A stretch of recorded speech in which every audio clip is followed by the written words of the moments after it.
मसीह की। परमेश्वर आप सबको आशीष बरकत दे।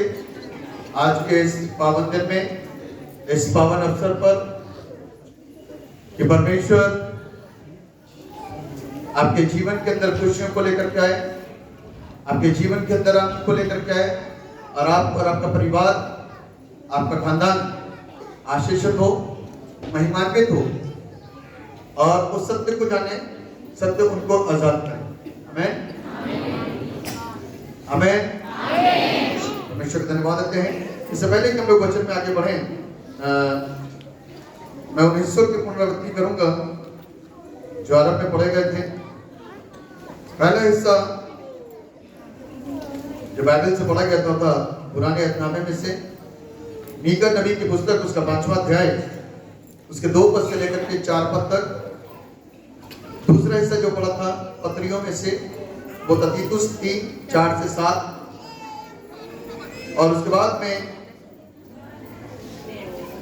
सुसमाचार में से जो पढ़ा गया था वो था लूका रचित सुसमाचार, उसका 2रा अध्याय और उसके पहले 16 पद। इनसे संबंधित जो आज का थीम है वो है the birth of the saviour who is the word made flash.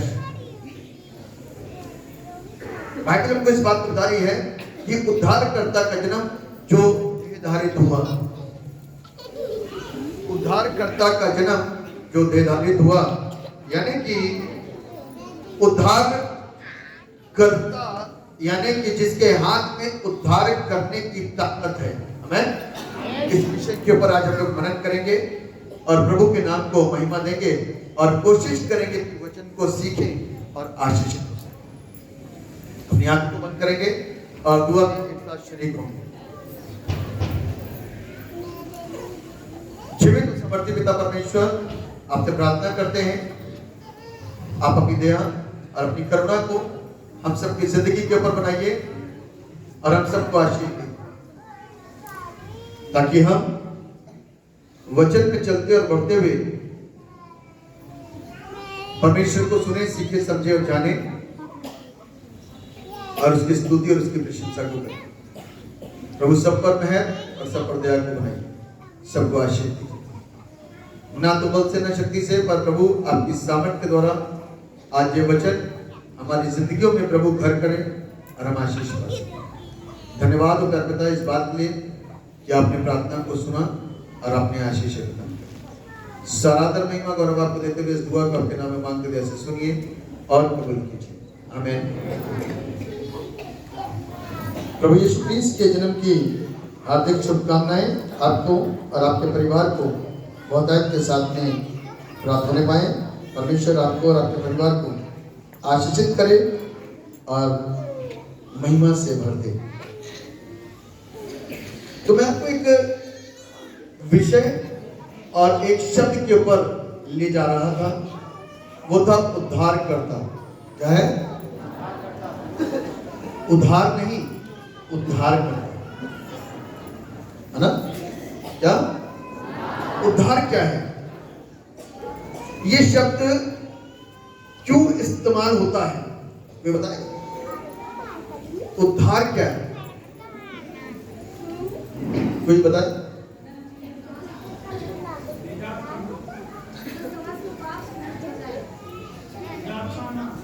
जी जी जी। यदि इसको समझे ना तो एक शब्दों में एक ऐसी मोहर है कि हमने और आपने अपने समस्त पाप और गुनाहों को त्यागते और छोड़ते हुए परमेश्वर से इस मोहर को प्राप्त करा कि आज इस घर में नजात आई, आज इस घर में उद्धार आए। जब ज़क्कई ने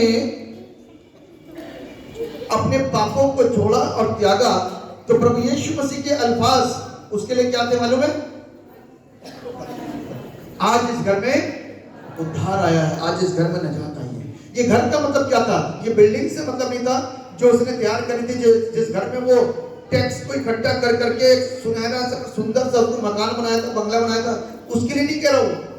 इस घर के अंदर जिसमें प्रभु यीशु रहता है, आमीन, इस घर के अंदर नजात आई, उद्धार आया, यानी कि मुक्तिदाता आया, उसका स्वभाव आया, उसकी बातें आई, उसके काम आए, उसका आचरण आया, उसकी सोच आई, उसके विचार आए। तभी तो वो बड़े उत्साह के साथ में बोल पाया कि जिसका मैंने जबरन ले लिया उसको 4 गुना वापस करता हूं। 1 का 4 लेने वाले तो मिलेंगे, लेकिन 1 का 4 देने वाले नहीं मिलेंगे। 1 के 4 लेने वाले तो मिलेंगे, लेकिन देने वाला कोई नहीं मिलेगा। जो देने वाले आज की तारीख में कंपनी है ना, वो फ्रॉड है ज्यादातर। लेकिन बाइबल को इस बात बता रही है, जब यीशु मसीह जिंदगी के अंदर काम करता है तो बड़ा यूनिक काम होता है। क्या होता है? बड़ा यूनिक, अनोखा काम होता है। पता नहीं इसके मन में क्या सूझा होगा, क्योंकि बाइबल के अंदर ऐसी कोई वार्तालाप लिखी नहीं है कि उसने इस बात को बोला हो कि देख, जिससे तूने जबरन ले लिया है, जिसका तूने चुरा लिया है, जिसका तूने मार लिया है, तो उसको 4 गुना दे। क्योंकि वो टैक्स कलेक्टर था और टैक्स इकट्ठा करता था, कर। और बाइबल को इस बात को सिखा रही है कि जैसे ही यीशु मसीह को देखने के लिए जक्कई गुलर के पेड़ पर चढ़ा हुआ था, चुपचाप से शांति पूर्वक उसके आने से पहले जाकर के गुलर के पेड़ और उसके पत्तों के पीछे छिप गया कि देखूं यीशु कौन है, कि देखूं यीशु कौन है। तब पता चला गुलर के पत्तों के पीछे छिप करके एक इंसानी सोच थी, अब मुझे कोई देख नहीं सकता। कोई देख सकता है? गुलर के पेड़ पर यदि आप चढ़ जाओ और पत्तों में छिपे रहो, कोई देख सकता है? नहीं देख सकता। यही सोच लेकर के वो भी चला था कि कोई मुझे देख नहीं पाएगा और मैं यीशु को देख लूंगा।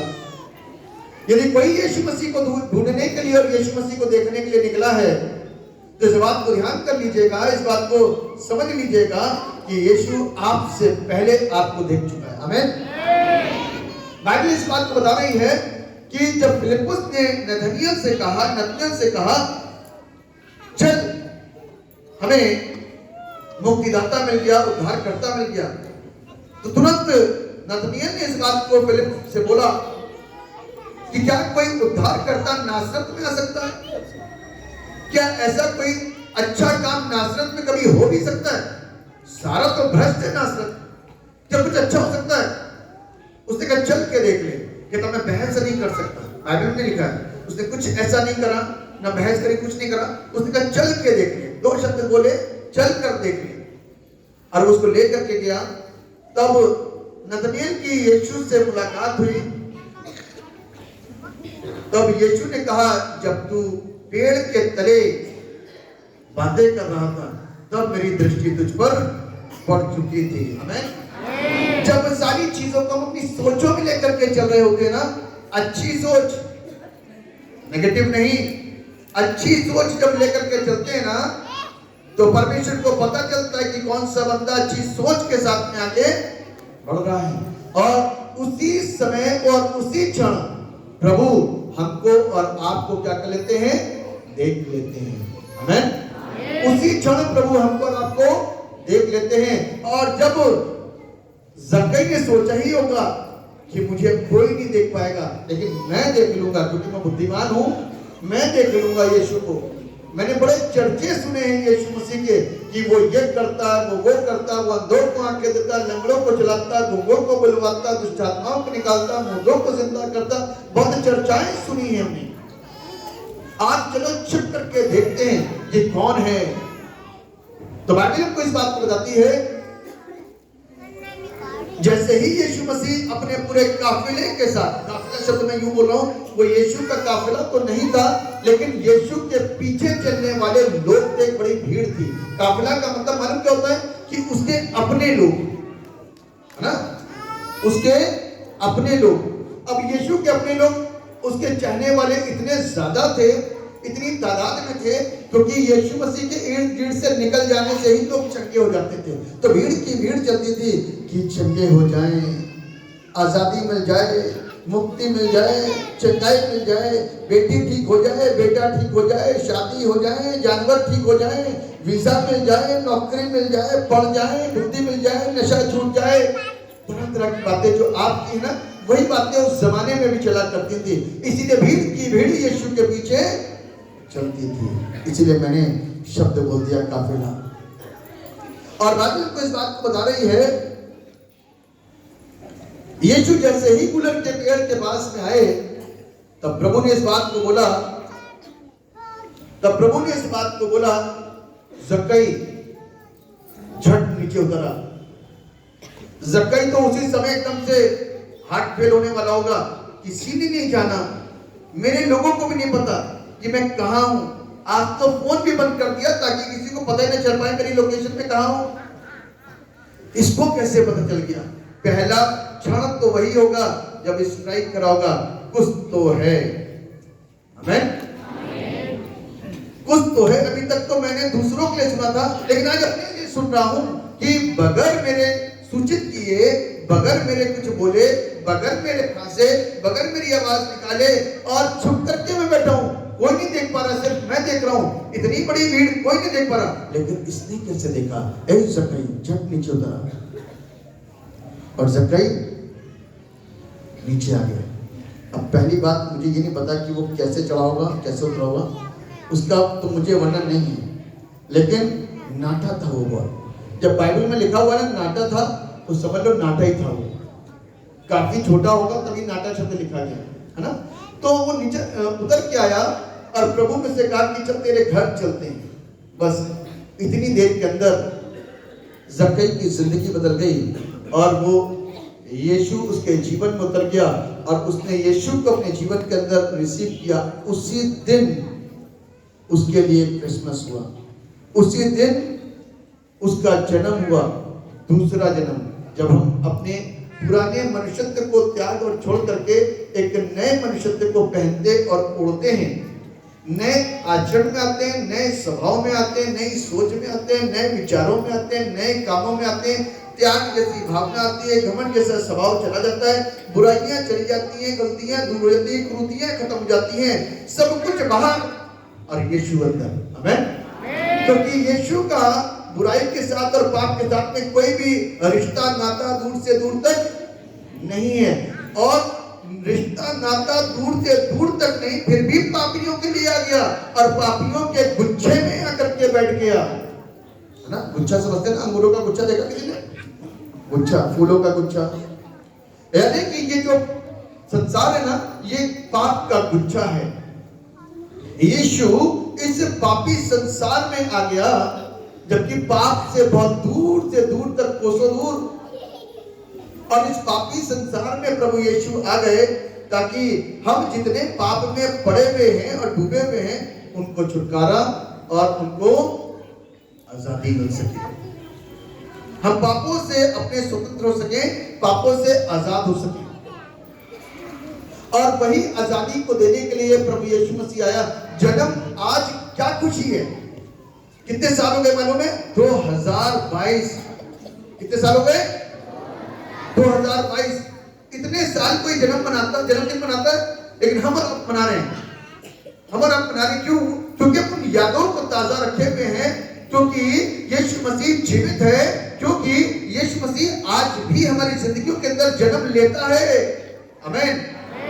और यदि जो विश्वास के साथ में शब्द को घोषित करता है कि प्रभु तू मेरे जीवन में आ और जन्म ले, ताकि मेरा पुराना स्वभाव, पुराना मनुष्य, मैं अपनी जिंदगी से आशीष आ चुका हूं, मैं अपनी जिंदगी से थक गया हूं, मैं अपनी जिंदगी से उब गया हूं, मैं अपने जीवन को खत्म करना चाहता हूं। यदि कोई है सच्चा तो मेरे जीवन के अंदर आए। और बहुत चर्चाएं सुनी यीशु तेरे नाम की, कोई यदि है तो जीवन में आए। उसी दिन यीशु का जन्म होता है और वो बंदा अपनी चीजों को निकाल के बाहर फेंकता है और नई चीजें उसके अंदर आ जाती हैं, और लोग क्या होते हैं? आशीषित होते हैं। आमीन। लोग क्या होते हैं? आशीषित होते हैं। क्या आप आशीषित होना चाहते हैं? बाइबल हमको इस बात को बता रही है,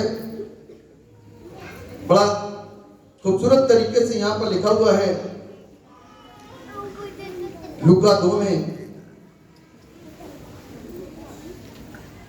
लिखा है उस देश में कितने गड़रिये थे जो रात को मैदान में रहकर अपने झुंड का पहरा देते थे। झुंड का मतलब अपने जानवरों का क्या कर रहे थे? पहरेदारी कर रहे थे, ताकि जानवर को कोई आघात ना पहुंचाए, ताकि जानवर को कोई बीमारी ना लगे, आपस में ना झगड़ ले, कोई चुरा ना ले, कोई जहर ना डाल दे, कोई दूसरा जानवर उसके ऊपर वार ना डाल दे। इसीलिए बाइबल हमको इस बात को सिखा रही है, इसीलिए बाइबल हमको इस बात को बता रही है कि वो अपने झुंड का क्या कर रहे थे? पहरा देते थे, अपने जानवरों का पहरा दे रहे थे, रात में बैठे थे। एक किसान जो होता है कितना मेहनती होता है आपको मालूम है। रात में सवेरे 3-4 बजे जब लोग सर्दियों में सोते हैं ना, तो वो उनको पानी देने जाना पड़ता है, बड़ी मेहनत करते हैं। उनकी मेहनत से हम और आप अच्छी तरीके से सुकून से अन्न प्राप्त कर पा रहे हैं, उनकी मेहनत के द्वारा, है ना।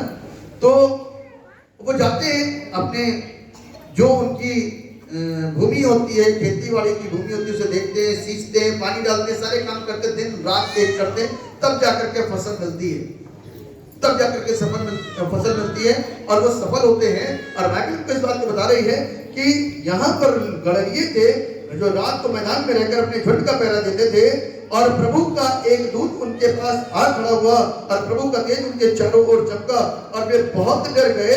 तब स्वर्गदूत ने उनसे कहा, मत डरो, क्योंकि देखो मैं तुम्हें बड़े आनंद का सुसमाचार सुनाता हूं जो सब लोगों के लिए होगा। क्या बोल रहे हैं स्वर्गदूत? अब अंधेरे में अचानक से कोई भीड़ सी दिखाई दे, तेज सा दिखाई दे और रोशनी से दिखाई दे, और अचानक से उनके ऊपर आकर के एकदम से चमक उठे, तो एक नॉर्मल इंसान भी डर जाएगा, और इन लोग भी डर गए। तब सबसे पहले कि ये ना डरें, उनको एक संदेश दिया गया, मत डरो। क्या बोला? आज आपको भी यही संदेश है, मत डरो। अपने हालातों से, अपनी चीजों से, जिंदगी के अंदर फाइट करो। हर स्थितियां, हर परिस्थितियां बदलती हैं। कभी खुशी है तो कभी गम है, कभी आंसू है तो कभी आनंद है। ये हमारा दुख नृत्य में तब्दील हो जाएगा। इसलिए अविश्वासी नहीं, विश्वासी जीवन को जिए। तो बाइबल को इस बात को सिखा रही है, उनसे बोला कि मत डरो, क्योंकि देखो मैं तुम्हें बड़े आनंद का सुसमाचार सुनाता हूं जो तुम सब लोगों के लिए होगा, तुम सब लोगों के लिए होगा। जब यीशु मसीह के जन्म को 2022 साल भी बड़े आनंद के साथ में मना रहे हैं, तो दूतों की उन वाणियों को 2022 साल बाद वैसे ही रिसीव भी करें। मत डरो, वैसे ही रिसीव करें, मत डरो, क्योंकि तुम्हारे लिए एक उद्धारकर्ता का जन्म हुआ है। लिखा हुआ बाइबल के अंदर, मत डरो, मत डरो, क्योंकि देखो मैं तुम्हें बड़े आनंद का सुसमाचार सुनाता हूं जो तुम सब लोगों के लिए होगा। क्या है वो सुसमाचार? सुसमाचार, समाचार तो बहुत सारे आते हैं, वहां झगड़ा हो गया, वहां लड़ाई हो गई, वो नहर में पलट गई गाड़ी, वो करंट से मर गए, बच्चों की गाड़ी खाई में उतर गई, वहां पर ऐसा हो गया, वहां जानवरों ने हमला कर दिया, वहां पर भाई भाई ने मार दिया। ये तो समाचार है। लेकिन यहाँ पर लिखा सुसमाचार। सुसमाचार सुनने के लिए जब पार्टियां अनाउंस करती ना कि हम आपको ये देंगे, हम आपको ये देंगे, हम आपको ये देंगे, हम आपको ये देंगे, तो लोग कितने खुश होते हैं। ऐसा लगता बड़ा अच्छा, हमारे फेवर की बात हो रही है। उस परमेश्वर ने अपने पुत्र को भेज करके मेरे और आपका सारा फेवर किया है, मेरा और आपका सारा फेवर किया है। मेरे पक्ष में, आपके पक्ष में सारी बातें बोली हैं। और मेरे और आपकी आवश्यकता किस चीज की सबसे ज्यादा होती है? वो है रोटी, कपड़ा और मकान। किन चीजों की? रोटी, कपड़ा और मकान। और प्रभु का कलाम कहता है, नीति वचन उसका 3रा अध्याय और उसके 16वें पद में कहता है कि उसके दाहिने हाथ में उम्र की दराजगी और उसके बाएं हाथ में क्या है? धन और महिमा। यानी कि इधर है उम्र, यहाँ है रोटी, कपड़ा, मकान, की पैसे से सारी चीजें खरीदी जा सकती हैं। और तीसरी चीज वो है महिमा, कि लोग आपको इज्जत दें, आपको समझें, आपको मान सम्मान दें। परमेश्वर हमारी जरूरत से ज्यादा हमको और आपको देना चाहता है। हम और आप तो रोटी, कपड़ा और मकान के पीछे दौड़ रहे हैं और उम्र के लिए कोई दुआ नहीं करता। लेकिन परमेश्वर का पुत्र वो परमेश्वर मेरे और आपके लिए इस हाथ में यानी कि दाहिने हाथ में उम्र की दराजगी को लेकर के आया। छोटी उम्र नहीं, अल्प आयु नहीं, लंबी आयु, ताकि हम लंबी आयु से आशीषित हों और परमेश्वर के नाम को धन्यवाद दे सकें। लोग बूढ़े जाते ना, कहते ना प्रभु तेरा धन्यवाद हो कि मैंने सब कुछ देख लिया, मैंने सब कुछ देख लिया। अभी बहुत सारी चीजें हमने और आपने नहीं देखी हैं। 60 साल के हो गए हो या 50 साल के हो गए हो या 70 साल के हो या 80 साल के हो, ऐसी बहुत सारी सच्चाइयां जो अभी भी इन आंखों से, अभी भी इन कानों से और अभी भी इस दिमाग की समझ, इस बुद्धि से भरे हैं, दूर है। आप और हमने तो अच्छा अच्छा सब कुछ समझा और अच्छा अच्छा देखा, और अभी तक इसके ऊपर से जो नकाब था ना वो उतरा नहीं है। इसीलिए यीशु मसीह धरती पर आया ताकि मेरा और आपका उद्धार कर सके। आमीन। आनंद का सुसमाचार है कि आप सत्य को जानो, सत्य का साथ दो, सत्य के साथ में चलो, सत्य को समझो। और सत्य कौन है? यीशु। बाइबल कहती है मार्ग, सत्य और जीवन नहीं। लेकिन ये ब्लेसिंग जो है ना, दोनों हाथों की आशीषें तभी मिलेंगी जब आप और हम उसकी आज्ञा का पालन करेंगे। सिंपल शब्दों में आज सारी दुनिया यीशु के जन्म को मना रही है क्योंकि जगत का उद्धार करता प्रभु यीशु जन्मा है। और बाइबल को बताती है कि तू उसका नाम क्या रखना? यीशु। यीशु के नाम का अर्थ क्या है? परमेश्वर हमारे, उसके नाम का अर्थ क्या है? परमेश्वर हमारे, यदि वो हमारे साथ है तो हमारा विरोधी कोई भी नहीं हो सकता। उसका हमारे साथ में होना जरूरी है, अवश्य है। यदि आज वो मेरे और आपके साथ में आ गया प्रियो, तो ये समझ लीजिएगा कि हमारी जिंदगी क्या हो जाएगी? सफल हो जाएगी। तो मैं आज आपको यही संदेश देना चाहता हूँ, ज्यादा बड़ी बातें नहीं करूंगा और सिर्फ आपको इतना सिखाना चाहता हूँ, इतना बताना चाहता हूँ। यीशु मसीह का जन्म हमको सही करने के लिए हुआ, सही मार्ग में लेकर के जाने हुआ। ये नहीं कि हम पाप करते रहे, हम परमेश्वर से सारी अच्छी चीजों को भी प्राप्त करने के लिए दुआएं मांगते रहे, नशा करते रहे, गुनाह करते रहे, व्यभिचार करते रहे और यहाँ आकर के खड़े होकर के दुआ कराने कि हमारे सारे पाप धुल जाएं और हमारा घर सही हो जाए, हम सही हो जाए, नौकरी मिल जाए, पैसा मिल जाए, घर मिल जाए, बस किसी चीज की प्रार्थना। ये दुआ कराओ कि हम अपने अंदर की बुरी चीजों को, बुराइयों को त्यागें और छोड़ें, हम सही हो सकें। तब परमेश्वर की आशीष आपके जीवन में अवश्य आएगी। तो प्रभु यीशु मसीह के जन्म की हार्दिक शुभकामनाएं आपको और आपके परिवार को बहुतायत के साथ में प्राप्त हो। आप प्रभु में निरंतर आगे फलें और बढ़ें और हर चीज के द्वारा प्रभु को महिमा मिलने का। परमेश्वर आप सबको आशीष दे। दुआ करें। जीवित और समर्थी पिता परमेश्वर, राजाओं के राजा, प्रभु के प्रभु, हम आपको धन्यवाद देते हैं अपनी तमाम आशीषों के लिए, बरकतों के लिए जो आपने सबों को दी। आपका धन्यवाद होता है। अपना अनुग्रह सबों पर बनाइए, अपनी दया हम सब पर कीजिए ताकि हम सब आशीष पाएं और आपके नाम को धन्यवाद दें। आपका वचन हमारे जीवन में काम करें और हम ईमान में बढ़ते जाएं। और पिता परमेश्वर, हम 2022 साल पीछे न देखिए, हम आज प्रभु से कहें कि प्रभु जो समय उस समय था आपके जन्म का, आज आपका जन्म हमारे जीवन में हो ताकि हम सही हो सकें। आप दया करेंगे प्रभु तो ये पूरा चर्च, जितने लोग यहाँ पर मौजूद हैं, सब के सब आशीष पाएं, ना तो बल से ना शक्ति से, पर प्रभु जी आपकी सामर्थ्य से सब कुछ। अपनी सामर्थ्य को क्या कहता हर एक बंदे पर उड़ेल दीजिए और हर एक को आशीष, सारा आदर, सारी महिमा, सारा गौरव आपकी दे। दुआ आपके नाम में मांगते ऐसे सुनिए और कबूल कीजिए। आमीन आमीन। सबको जय यीशु मसीह की। परमेश्वर आप सबको आशीष दे। आज के दिन की बहुत बहुत शुभकामनाएं आपको और आपके परिवार को बहुतायत के साथ में प्राप्त हो सके और आपके जीवन खुशियों से भरे, आनंदित रहें और प्रभु के नाम को हर एक चीज के द्वारा महिमा। सबको जय।